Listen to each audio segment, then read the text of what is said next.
ओम नमः सिद्धेभ्य। नमो नमः सत्हितंकराय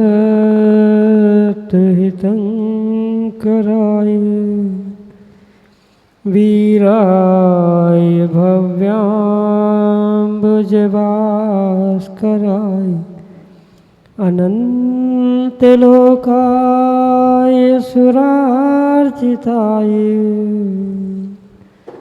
देवादिदेवाय नमो जिनाय देवादिदेवाय नमो जिनाय। पंच परमेष्टि भगवान की परम पूज्य आचार्य भगवंत गुरुवर विशुद्ध सागर जी मुनि महाराज जी की, परम पूज्य मुनि श्री सुप्रभ सागर जी महाराज की, 3 करोड़ मुनिराजों की समीचीन विकल्पों का सम्यक समाधान, सम्यक ज्ञान की वह अलौकिक विधा जो हमारे जीवन को एक सम्यक ज्ञान की नई रोशनी प्रदान करने वाली है। क्योंकि ज्ञान वही कार्यकारी है जो आत्म कल्याण की ओर ले जाए, और वह ज्ञान सम्यक ज्ञान है। और उस सम्यक ज्ञान की प्राप्ति का एकमात्र उपाय समीचीन विकल्पों का सम्यक समाधान परम पूज्य आचार्य भगवंत गुरुवर विशुद्ध सागर जी महाराज के मंगल सुभाषित से परम पूज्य मुनि श्री सुप्रभ सागर जी महाराज द्वारा प्रदान किया जा रहा है। आप भी उस अनूठी विधा से जुड़ने का प्रयास करें और अपना समीचीन विकल्प भेजते हुए परम पूज्य मुनि श्री से उसका सम्यक समाधान प्राप्त करें। प्रारंभ करते हैं आज का सम्यक समाधान। और आज के पहले विकल्प के लिए आष्टा मध्य प्रदेश से डॉक्टर मगन जैन, श्रीमती चंदा जैन महाराज श्री के श्री चरणों में बारंबार नमस्तु करते हुए अपना समीचीन प्रश्न रख रहे हैं कि महाराज श्री पर व्यपदेश किसे कहते हैं? कृत कार्यत और अनुमोदना का फल एक सा होता है अथवा अलग अलग? हमारे समीचीन विकल्प का सम्यक समाधान करने की अनुकंपा करें। नमस्तु महाराज जी, नमस्ते। ओम नमः सिद्धम। परम पूज्य आचार्य भगवान गुरुवर विशुद्ध सागर जी महाराज की, परम पूज्य मुनि श्री सुप्रभ सागर जी महाराज जी की। पर व्यपदेश अतिथि संविभाग व्रत का एक अतिचार कहा जाता है। अतिथि संविभाग व्रत वह कहलाता है जो अतिथि यानी मुनिराज रूपी उत्तम पात्र है, ऐसे उन उत्तम पात्रों के आहार दान के निमित्त से जो व्रत स्वीकार किया जाता है उसे अतिथि संविभाग व्रत श्रावकों की अपेक्षा से कहा जाता है। और उसका ये एक मुख्य अतिचार पर व्यपदेश के रूप में स्वीकार किया जाता है। शब्द स्पष्ट करता है कि पर व्यपदेश यानी पर के निमित्त से या पर का नाम लेकर अगर दान किया जा रहा है, अतिथि संविभाग का पुरुषार्थ किया जा रहा है, तो वह पर व्यपदेश नाम का अतिचार है। जैसे कई बार चौके में होता है कि बहुत सारे लोग बाहर खड़े रहते हैं अशुद्धि में, मतलब शर्ट पैंट या अन्य वस्त्रों में, और वो कहते हैं कि महाराज हमारे तरफ से, और देने वाला कहता है कि उनके तरफ से मैं दे रहा हूँ। या कई बार ऐसा भी देखने में आता है कि चौका किसी और का होता है और देने वाला कोई और होता है। जैसे क्षेत्रों में या अन्य स्थानों में किसी प्रकार से अगर श्रावक नहीं पहुँच रहा है तो श्रावक श्रेष्ठी पैसे पहुँचा देते हैं और नौकर आहार आदि देता है तो ये पर व्यपदेश है। दूसरे का कह के देना या दूसरे का दान देना ये पर व्यपदेश है, क्योंकि दान स्वयं के द्रव्य का ही होता है, दूसरे के द्रव्य का दान होता ही नहीं है। आज भले ही कोई दूसरे के चौके में पहुंचकर दान देने का प्रयास करे, वो आपका वैयावृत्ति सेवा व्यवस्था का पुण्य देने वाला कार्य तो हो सकता है, पर वह आपका दान बिल्कुल भी स्वीकार नहीं किया जा सकता। और इसीलिए जो अतिथि संविभाग का ये अतिचार कहा जाता है कि दूसरे के निमित्त से या दूसरे का उपदेश करते हुए दाता अन्य है, मैं नहीं दे रहा हूँ, उनके तरफ से है, उनका है, ये कह के देना या ना कहे हुए भी दूसरे की सामग्री देना, ये पर व्यपदेश के रूप में अतिचार स्वीकार किया जाता है। और जो कृत कारित अनुमोदना के फल आचार्य भगवंतों ने कहे हैं, उसके भी परिप्रेक्ष्य में हमें आगम में यही समझना होगा कि कृत यानी स्वयं करना, कारित यानी दूसरे से करवाना, और अनुमोदना यानी जो कर रहा है उसके लिए उसके अनुकूल अच्छा बुरा या प्रशंसा कर लेना, ये पर व्यपदेश से भिन्न रूप से अनुमोदना के रूप में स्वीकार किया जाता है। पर व्यपदेश मात्र और मात्र अतिथि संविभाग का अतिचार है, पर अनुमोदना करना, कारित करना, ये सभी में, पुण्य और पाप सभी में लागू होता है। मतलब पाप करते हुए या पुण्य करते हुए अगर कोई पूजा कर रहा है तो वह पुण्य कार्य की किसी ने अनुमोदना की, बहुत अच्छा कि आप विधान कर रहे हैं, आप पूजन कर रहे हैं, ये अनुमोदना हो गई। दान कर रहे हैं, बहुत अच्छा आप कार्य कर रहे हैं, आपको करना चाहिए, ये अनुमोदना उन जीवों की हो गई। पर जो परव्यपदेश है ये मात्र अतिथि संविभाग रूपी व्रत यानी दान की ही विषय में है, अन्य विषय में परव्यपदेश ग्रहण नहीं किया। और जो कृतकारित अनुमोदना है, इनका पुण्य या पाप जीव अपने भावों के अनुसार प्राप्त करता है। मतलब कृत करते हुए, अगर कार्य करते हुए उसके तीव्रता के भाव है, तीव्रता की विशुद्धि है पुण्य कार्यों के निमित्त से, तो स्वाभाविक रूप है उसे विशेष पुण्य मिलेगा। अनुमोदना करते समय भी, पर अनुमोदना कहाँ, कब, किस प्रकार से, कितनी इंटेंसिटी तीव्रता से की जा रही है, उस पर उसका पुण्य पाप होता है। ये आवश्यक नहीं है कि कृत का पुण्य अधिक मिलेगा, कारित का और कम और अनुमोदना का कम, उससे कम, ऐसा सर्वथा नहीं है। कथनचित ऐसा भी हो सकता है, और कथनचित भावों की विशुद्धि या भावों की अशुद्धि के कारण उसमें भी तारतम्यता या कम अधिकपना अवश्य ही देखने में आ सकता है। ये भावों की परिणति और क्रिया, इन सबका तालमेल बनाकर ही उसका पुण्य पाप या कर्माश्रव का गणित लगाया जा सकता है। सर्वथा कृत का ही फल अधिक और अनुमोदना का सबसे कम, ऐसा सर्वथा नहीं है। कथनचित ऐसा भी हो सकता है, कथनचित अनुमोदना का फल अधिक और कृत का फल कम मिल सकता है, क्योंकि स्वयं कई बार ऐसा होता है, पूजा करने वाले होते हैं, मतलब जैसे मंदिर में पुजारी लगा दिया, पर पुजारी लगा दिया, वो कार्य तो कर रहा है, उसको पुण्य तो मिलेगा, पर उसकी व्यवस्था करने के लिए जिनके लिए माना कि सूतक लगी है, वो बहुत दिनों से बाहर बैठकर अनुमोदना कर रहे हैं और भावों की विशुद्धि के साथ कर रहे हैं कि अरे ये 10 दिन क्यों आए, मैं पूजा नहीं कर पा रहा हूँ, ऐसा सोचते हुए बाहर बैठकर अनुमोदना कर रहे हैं, तो भावों की विशुद्धि से वो अधिक फल प्राप्त कर रहा है। पुजारी बनकर द्रव्य की अपेक्षा से पूजा करने वाला, वह किसी प्रकार से विशेष पुण्य को प्राप्त करने वाला नहीं हो सकता। इसलिए आवश्यकता कृत कारित अनुमोदना के पुण्य पाप में कम अधिक मात्र उन क्रियाओं से नहीं है, अपितु साथ में होने वाले जो उनकी भावों की परिणति है उसके साथ ही उसको समझा जा सकता है। यही आपके लिए सम्यक सवाल। नीतू जैन, डालीगंज, लखनऊ, उत्तर प्रदेश से अगले समीचीन विकल्प। त्रय बार नमोस्तु नमोस्तु नमोस्तु। महाराज जी, तिथियां तो सभी होती हैं, लेकिन अष्टमी और चतुर्दशी का ही इतना महत्व क्यों है? माँ आचार्य भगवंत ने 2 प्रकार के पर्व कहे, एक त्रैकालिक शाश्वत पर्व और एक नैमित्तिक पर्व। जैसे महावीर जयंती, दीपावली आदि, ये जो कुछ पर्व है ये तात्कालिक शाश्वत नहीं अपितु नैमित्तिक पर्व है। महावीर भगवान का निमित्त प्राप्त करते हुए इन पर्वों की व्यवस्था कही जाती है। पर जैसे अष्टानिका, अष्टमी, चतुर्दशी, ये पर्व त्रैकालिक शाश्वत पर्व कहलाते हैं।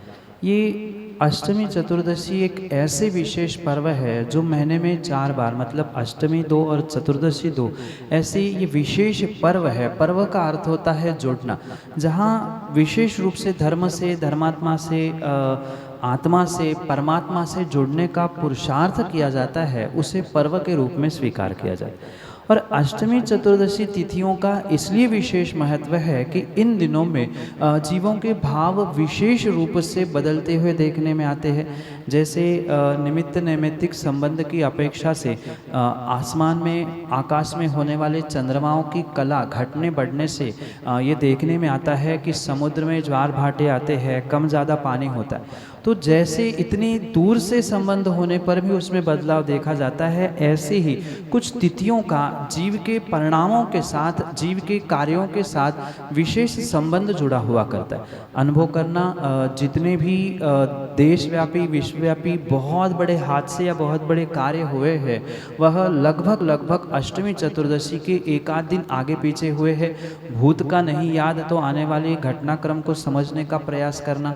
इन दिनों में भावों की उतनी विशुद्धि सामान्य रूप से नहीं बन पाती और इसीलिए अपने आप को मर्यादित करते हुए अष्टमी चतुर्दशी को पर्व मानते हुए इन दिनों में एकासन करना, प्रोषोदोपवास करना, रस त्याग करना आदि करते हुए भगवान की विशेष भक्ति करते हुए परमात्मा से, अपनी आत्मा से और धर्म से जुड़ने का प्रयास किया जाता है। ये द्रव्य, क्षेत्र, काल और भाव का जीव के साथ जो निमित्त नैमित्तिक संबंध होता है उनमें से ये काल का निमित्त नैमित्तिक संबंध है। अष्टमी चतुर्दशी तिथि रूप काल स्वीकार किया जाता है और हम नैमित्तिक है, तो इन दोनों का संबंध ऐसा होता है कि इन दिनों में पुरुषार्थ कितना भी जीव करे पर वह पूर्ण रूप से सामान्य नहीं रह सकता। इसलिए धर्म से जुड़ने से, कुछ विशेष त्याग, तपस्या, धर्म की क्रिया करने से हम अपने आप को पापों से बचा सकते हैं, अपने परिणामों को संभालने का प्रयास इसके निमित्त से कर सकते हैं। इस कारण से ही अष्टमी चतुर्दशी आदि को विशेष पर्व के रूप में आज से नहीं अपितु अनादिकाल से शाश्वत पर्व के रूप में स्वीकार किया जाता है। यही आपके लिए सम्यक समझ। अनंत जैन, डालीगंज, लखनऊ, उत्तर प्रदेश से अगले समीचीन विकल्प करें।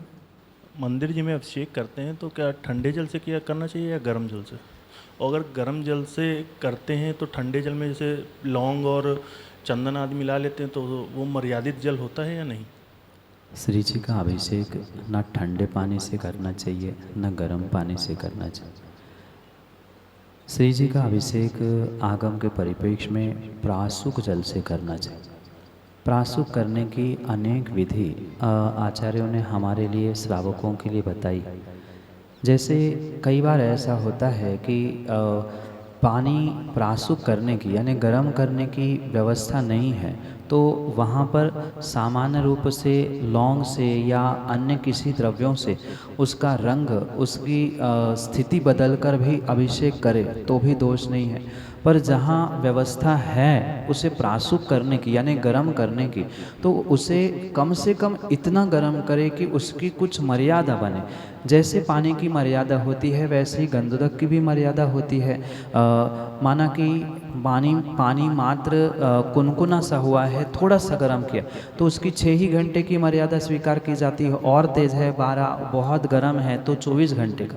पर कई स्थानों पे हमने देखा कि बिल्कुल खौलता हुआ पानी कई बार भगवान की प्रतिमाओं पर अभिषेक के रूप में डाला जाता है। कई बार तो अनछना पानी ही कुएं से ले आए और डाल दिया, कई मात्र छान कर डाल रहे हैं। प्रासुक किए बिना भगवान का अभिषेक नहीं करना चाहिए, प्रासुक जल से ही करना चाहिए।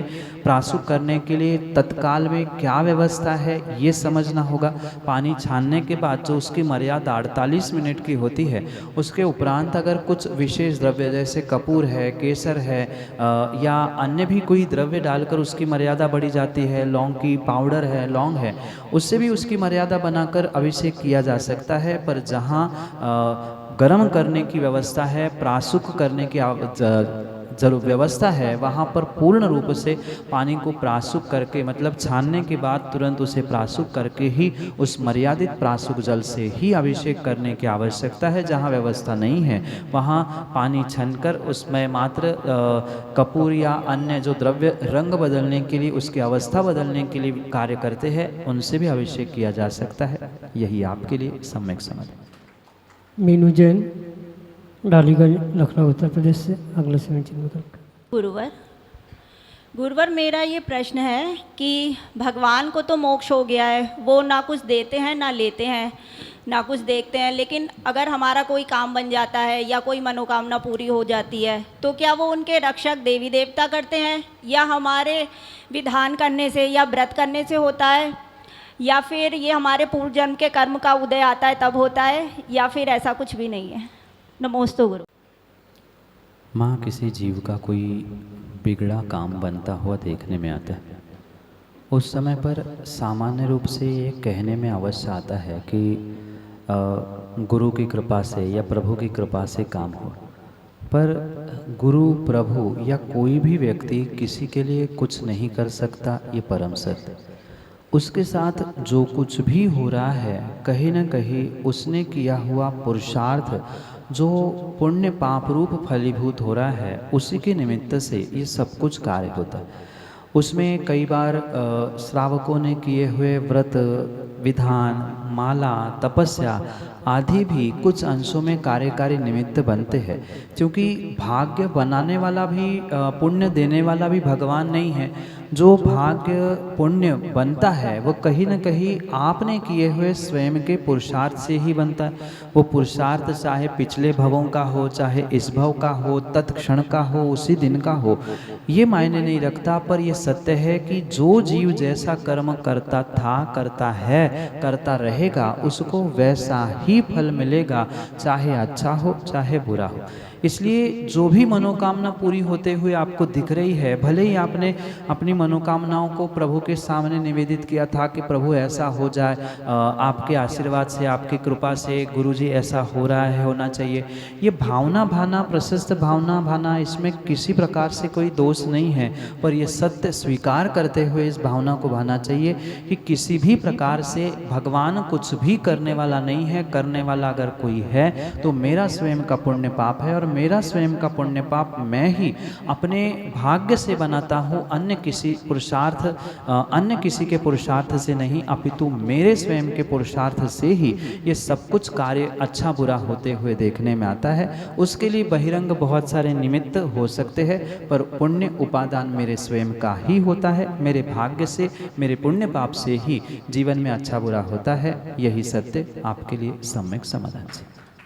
श्रीमती अंजू जैन, डालीगंज, लखनऊ, उत्तर प्रदेश से अगले समीचन में करो। चरणों में मेरा 3 बार नमोस्तु नमोस्तु नमोस्तु महाराज। महाराज श्री, हमारा ये प्रश्न है, बहुत दिन से मन में था कि महाराज भगवान का अभिषेक करने के बाद भगवान को बिल्कुल पोंछ दिया गया, एकदम भगवान सूख गए, और जिसने पोंछा है भगवान को सेवा की, वो जाने भी लग रहा। फिर कोई दूसरा आता है, एक कलश में दूध ले आया, 2-2 बूंद सब भगवान पे दूध डाल दिया, 1-1 बूंद 2-2 बूंद पानी डाल दिया, और एक कपड़े से जरा जरा सा स्पंज कर दिया, और फिर वो भी चला गया। तो ये सही है क्या? श्रावकोचित जो 6 आवश्यकों में देव पूजा के अंतर्गत जो भगवान का अभिषेक करना श्रावकों के लिए अनिवार्य है, वह अगर विवेक पूर्वक नहीं कर रहा है तो नियम से उसे उस पुण्य के जगह पाप ही लगेगा। ये सत्य है कि भगवान का अभिषेक, प्रतिमा का अभिषेक करने की छूट सबके लिए है। ऐसा कहीं भी नहीं लिखा है कि इतने बजे से इतने बजे तक ही अभिषेक होना चाहिए। ये तो एक मात्र तात्कालिक व्यवस्था है, सामाजिक व्यवस्था है कि लंबे समय तक भगवान का अभिषेक होने से भगवान की प्रतिमा आदि का अभिनय हो सकता है। इसलिए जो बनाई गई व्यवस्था है ठीक है, उचित है, पर फिर भी उसमें किसी प्रकार से ये नहीं कहा जा सकता कि मात्र भगवान की प्रतिमा का एक ही बार अभिषेक करना चाहिए, दूसरी बार नहीं कर सकते। पर इसका मतलब ये भी नहीं है कि भगवान का या प्रतिमा वेदी का पूर्ण रूप से प्रक्षाल हो गया, अब वेदी बंद करने का या कांच लगाने का समय होने पर कोई जानबूझकर आए और पुनः 1-1, 2-2 बूंद से अभिषेक करे, ये किसी प्रकार से उचित नहीं है। उस व्यक्ति को भी ये बात समझनी होगी कि अगर अभिषेक करना ही है तो व्यवस्थित पुनः किसी एक श्री जी को थाली में पांडुपशिला में विराजमान करे, पुनः पूरा अभिषेक करे, पूरा प्रक्षाल करे और पुनः विराजमान करे, इसमें किसी प्रकार से दोष नहीं है। पर अगर मात्र 2-4 बूंद ऐसे ऐसे पानी डालते हुए सभी प्रतिमाओं को गीला करते हुए आधा अधूरा गीला छोड़ना, ये किसी प्रकार से उचित नहीं है। ये पुण्य के लोभ में कहीं ना कहीं जीव पाप ही करते हुए देखने में आता है। ये आगम के परिप्रेक्ष्य में उचित कार्य नहीं कर रहा है। हाँ, अगर उसके बाद भी वह विवेक पूर्वक उन पुनः सभी प्रतिमाओं का मार्जन कर रहा है, पुनः पहुंच रहा है, तो भी दोष नहीं था। पर किंचित भी अगर नमी भगवान की प्रतिमाओं में शेष रहती है, पर वह उसका कार्य किसी प्रकार से उचित हो ही नहीं सकता। विवेक पूर्वक इन क्रियाओं को करते हुए पुण्य की प्राप्ति का पुरुषार्थ करे। पुण्य के लोभ में सभी प्रतिमाओं का प्रक्षालन करना, सभी को आधा अधूरा गीला छोड़ना, ये किसी प्रकार से उचित नहीं हो सकता। यही आपके लिए सम्यक समझ। आशा जैन, डालीगंज, लखनऊ, उत्तर प्रदेश से अगले समीचीन में। महाराज जी नमस्ते।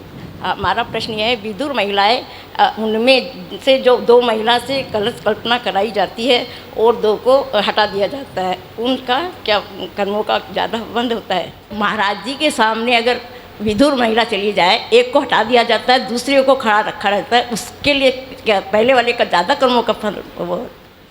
माँ, पहली बात तो ये समझे, महिला विदुर नहीं होती, पुरुष विदुर होता है और महिला विधवा होती है। फिर आगे की बात की जा सकती है। जो इन बातों को लेकर आगम में शुभ अशुभ, शकुन अशकुन की बात की गई है, उसको भी विवेकपूर्वक समझने की आवश्यकता है। क्योंकि विधवा महिला का किसी प्रकार से शुभ कार्यों में, मंगल कार्यों में आगे होना आगम के भी परिप्रेक्ष्य में उचित नहीं स्वीकार किया जाता। इसलिए विवेकपूर्वक उन व्यक्तियों को स्वयं से ही समझने की आवश्यकता है कि अगर कोई मांगलिक कार्य होने जा रहा है तो हम बुद्धिपूर्वक आगे आगे क्यों करें। वहाँ अपनी मर्यादा का, अपने पद की मर्यादा का और अपने स्वयं के पुण्य पाप का ही विचार करते हुए कुछ हद तक पीछे रहना ही उचित हो सकता है। क्योंकि दूसरा अगर टोकता है तो ये स्वाभाविक रूप से कहने में आता है कि उन्होंने टोका, उन्होंने पार्शलिटी की, वो किसी को आगे करते, किसी को पीछे करते। जब हमें स्वयं को पता है कि हमारी स्थिति क्या है और आगम में क्या लिखा है, ये पता होने पर भी अगर जान के हम कुछ ऐसा कार्य करें जिसमें विघ्न हो या किसी को कहने को मौका दे, ये तो उचित हो नहीं सकता। पहला पुरुषार्थ धर्मात्मा जीव को तो यही करना चाहिए कि मेरे निमित्त से किसी को विकल्प ना हो, मेरे कारण से जो मांगलिक कार्य होने जा रहा है वो किसी प्रकार से अमांगलिक के रूप में ना घटित हो, अपशकुन ना घटित हो। इसलिए ना कहे, समझे, अपने मन से विवेक से मर्यादा बना के रखना श्रेष्ठ होता है। माना कि कोई व्यक्ति इस कार्यों में आगे पीछे करते हुए किसी को आगे करते हुए देखने में आया या किसी व्यक्ति को पहले पीछे कर दिया, तो ये ध्यान रखना, ये तो कर्मों का उदय है ही, उसमें तो किसी प्रकार से कोई प्रश्न चिन्ह खड़ा ही नहीं किया जा सकता। पर कर्म अपनी जगह पे है, भूत का कर्म तो उदय में आ रहा है, पर वर्तमान में गलती करते हुए आने वाले समय के लिए हम क्यों अनावश्यक रूप से कर्म बंद करें। ये विवेक रखते हुए ही कार्य करने की आवश्यकता है। जो व्यवस्था बना रहे हैं उनका भी कुछ उद्देश्य, अभिप्राय भी समझने की आवश्यकता है। माना कि कोई ना कहने पर भी, मतलब समझाने के बाद भी आगे करता है, उसने सबको टोकने के बाद भी, क्योंकि व्यक्तियों की हमेशा की आदत होती है कि दूसरों को देखकर अपनी उसके साथ बराबरी करना। हो सकता है चारों को उन्होंने पीछे किया हो, उसमें से भी 2 मानकर पीछे हो गए तो फिर भी घुस से आगे आ गए, तो उसमें व्यवस्थापकों की कोई गलती नहीं है। ये तो उन चारों का ही अविवेक है जो ऐसे कार्यों में अपने आप को आगे करने का प्रयास करते हैं। इनमें भी अगर कोई प्रतिमा धारण करने वाला या विशेष त्यागी व्यक्ति है तो उसमें तो फिर भी ये विषय सामने नहीं आता, क्योंकि उन्होंने आप अपने जीवन में व्रत धारण करते हुए गुणस्थानों को, अपने स्थान को बढ़ाने का प्रयास किया है। अगर हमें भी ऐसे स्थानों को प्राप्त करने की इच्छा है तो ऐसे कार्य होने पर भी, मतलब विधवा या विदुर होने पर भी हम प्रतिमा आदि लेकर या व्रती आदि बनते हुए अपने आप को व्यवस्थित करने का पुरुषार्थ करें। यही आपके लिए सम्यक समझ।